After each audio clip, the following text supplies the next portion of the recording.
2006 की बात है। आचार्य महाराज बोरी बंद एक क्षेत्र जबलपुर कुंडलपुर के बीच में एक बहोरी बंद क्षेत्र है, वहाँ गर्मी के समय विराजमान थे। और आचार्य महाराज हम लोगों को उस समय प्रवचन सार की चारे चूलिका का स्वाध्याय सुबह सुबह कराते थे। सुबह सुबह उसका स्वाध्याय होता था और उसमें अच्छी अच्छी चर्चा आचार्य महाराज हम लोग को सुनाते थे, बताते थे। एक दिन हम लोगों का दीक्षा दिवस पड़ा और दीक्षा दिवस पड़ा तो क्लास के बाद ही हम लोग आचार्य महाराज के पास बैठ गए। आचार्य महाराज हम लोगों के इतने वर्ष आज दीक्षा के हो गए, आज हम लोगों को कुछ आप दें, कुछ सूत्र दें। तब आचार्य महाराज ने लगभग आधे घंटे का समय बहुत अच्छे चिंतन दिए और ये चिंतन दिया कि दिन भर स्वाध्याय करने में 1 घंटे तो अध्यात्म का स्वाध्याय करना ही है, कुछ हो चाहे नहीं, पर 1 घंटे तो अध्यात्म के लिए देना ही है, तब जाके बैराग सुरक्षित रहेगा। ये तो कुछ होने वाला नहीं है, ऐसा आचार्य महाराज ने कहा।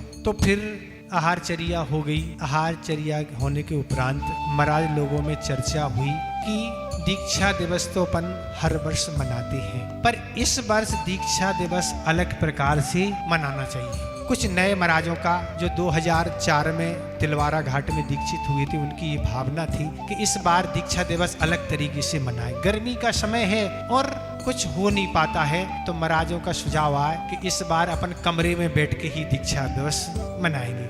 और कमरे में बैठ के सब महाराजों की, जिनकी महाराजों की दीक्षा हुई, उन महाराज से पूछेंगे कि तुम्हें बैराग कैसे हुआ। सामायिक पूर्ण हुई।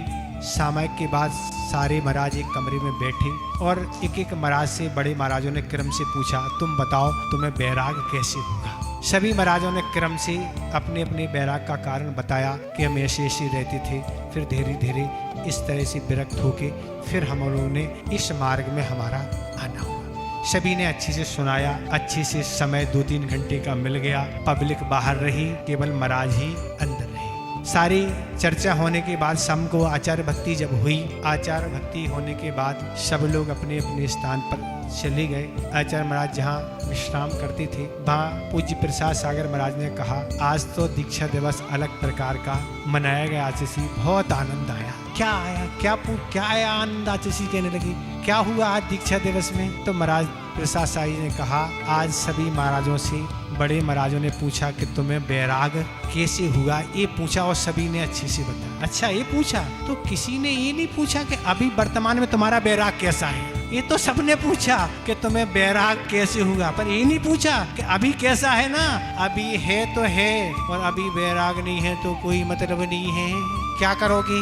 मैंने जब प्रसाद सागर महाराज ने बात सुनाई, हमें भी सुन के लगा कि कोई सोच नहीं सकता जो आचार्य महाराज ने सोच लिया कि अभी बैराग कैसे है। बात सही थी ना, जैसे हुआ था जो हुआ था, पर अभी है कि नहीं? अभी नहीं है तो क्या मतलब है? ऐसी आचार्य महाराज युक्ति देने वाले और ऐसी तर्क से बात करने वाले हैं कि सामने वाला की बोलती बंद हो जाती।